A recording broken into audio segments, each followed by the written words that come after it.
কখনো কখনো আমরা কিন্তু আমাদের বাগানের সমস্ত গাছে ঠিকভাবে খাবার প্রয়োগ করি, ঠিকভাবে গাছেদের যত্ন করি, কিন্তু তারপরেও কিন্তু আমরা আমাদের বাগানের গাছের মধ্যে সঠিকভাবে কিন্তু ফুলের দেখা পাই না। এই সময় কিন্তু আমরা আমাদের বাগানের ইনডোর প্ল্যান্ট বলো, আউটডোর প্ল্যান্ট বলো, প্রত্যেকটা গাছের মধ্যে কিন্তু দেখতে পাই প্রচুর পরিমাণে পাতা হলুদ হতে শুরু করেছে এবং সেই সঙ্গে কিন্তু সমস্ত গাছগুলোকে মৃতপ্রায় মনে হয়। হঠাৎ করে এইভাবে গাছের পাতা শুকিয়ে যাওয়া, গাছ থেকে বেরোনো এই যে নতুন ডগাগুলো দেখতে পাচ্ছ, এই ডগাগুলো হঠাৎ করে দেখতে পাবে এইভাবে কিন্তু কালচে হয়ে কিন্তু সমস্ত ঝরে পড়বে। সব থেকে বড় লক্ষণ যেটা, সেটা হচ্ছে এইভাবে ক্রমাগতভাবে গাছের পাতা হলুদ হওয়া।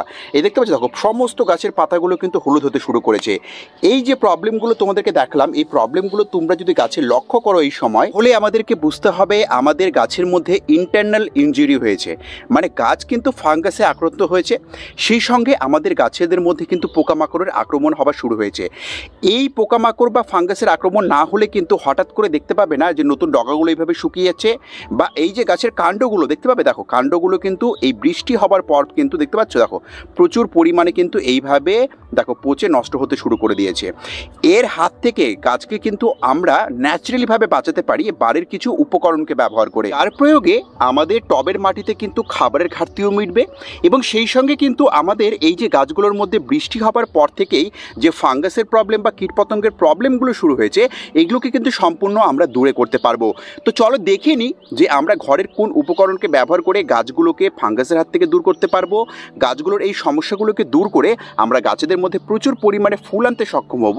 সেটা জানতে এবং বুঝতে হতে গেলে তোমাদের কিন্তু এই ভিডিওটা একদম সম্পূর্ণ মনোযোগ সহকারে দেখতে হবে, কোনো স্কিপ করা চলবে না। এবং যে সকল নতুন দর্শক বন্ধুরা পিকাস গার্ডেনিংয়ে প্রথমবার এসেছো, তারা অবশ্যই চ্যানেলটিকে সাবস্ক্রাইব করবে এবং পাশে দেওয়া বেল আইকনটি অলে প্রেস করে নেবে।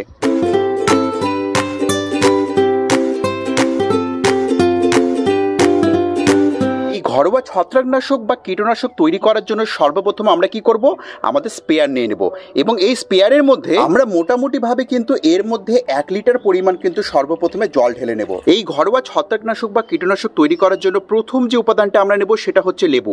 আমরা সকলে জানি যে লেবুর মধ্যে যে সিট্রাস স্মেল থাকে, যার জন্য কিন্তু গাছেদের থেকে পোকামাকড় দূরে চলে যায় এবং সেই সঙ্গে কিন্তু ছত্রাকের আক্রমণ গাছের মধ্যে হয় না। এবং সেই সঙ্গে এর স্প্রে যদি আমরা গাছে কন্টিনিউয়াস বেসিসে করি, মাটির পিএইচ ভালো থাকে, মাটিতে কিন্তু অ্যাসিডিক ভাব বজায় থাকে। তাই সর্বপ্রথমে আমরা কি করব, এই যে লেবু দেখতে পাচ্ছ, 1 লিটার জলের জন্য আমরা কিন্তু সর্বপ্রথমে লেবুর একটা ফালি নিয়ে নেব। লেবুর একটা ফালি নেওয়ার পর আমরা অন্তত 1 লিটার জলের মধ্যে 10 থেকে 12 ফোঁটার মতো এই লেবুর রসকে মিশিয়ে নিব। এবং যদি অত্যাধিক বেশি গাছ আমাদের কাছে থাকে, সেই ক্ষেত্রে কিন্তু আমরা একটা গোটা লেবুর কিন্তু ব্যবহার এখানে করব। ঘরোয়া ছত্রাকনাশক বা কীটনাশক তৈরি করার জন্য এর মধ্যে দ্বিতীয় যে উপাদানটা আমরা নেব সেটা হচ্ছে বেকিং সোডা। এখানে কিন্তু বেকিং পাউডারে আমরা ব্যবহার করব না, যেটা খুব সহজলভ্য এবং রান্নার কাজে ব্যবহার করা হয়। এখানে কিন্তু যেটা আমরা ব্যবহার করব সেটা হচ্ছে বেকিং সোডা। এই বেকিং সোডা আমরা কি করব, এখানে কিন্তু এরকম চামচের 1%-এর মতো আমরা নিয়ে সেই বেকিং সোডা কিন্তু আমরা এই তরলের সঙ্গে কিন্তু মিশিয়ে নেব। বৃষ্টি শেষ হবার পর যদি প্রত্যেক 15 দিনে আমরা এই ঘরোয়া সলিউশনটাকে আমাদের প্রত্যেকটা গাছে স্প্রে করে দিতে পারি, তাহলে এই সলিউশন কিন্তু ঘরোয়াভাবে আমাদের গাছ থেকে কিন্তু কীটপতঙ্গ এবং সেই সঙ্গে কিন্তু ছত্রাককে দমন করতে কিন্তু সক্ষম। এবং এটি কিন্তু সম্পূর্ণ ঘরোয়া।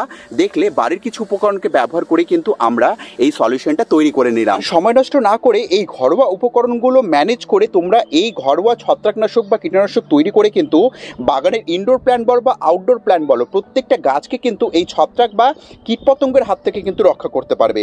এবং অবশ্যই বর্ষা শেষ হবার পর বা যখনই নিম্নচাপের বৃষ্টি হচ্ছে তখন শেষ হবার পর কিন্তু এটাকে গাছে প্রয়োগ করবে। তো বন্ধুরা, এটি ছিল আজকের ভিডিও। আশা করছি ভিডিওটা তোমাদের খুব ভালো লেগেছে এবং এতক্ষণ ধরে ধৈর্য দিয়ে ভিডিওটাকে দেখার জন্য তোমাদেরকে অশেষ ধন্যবাদ।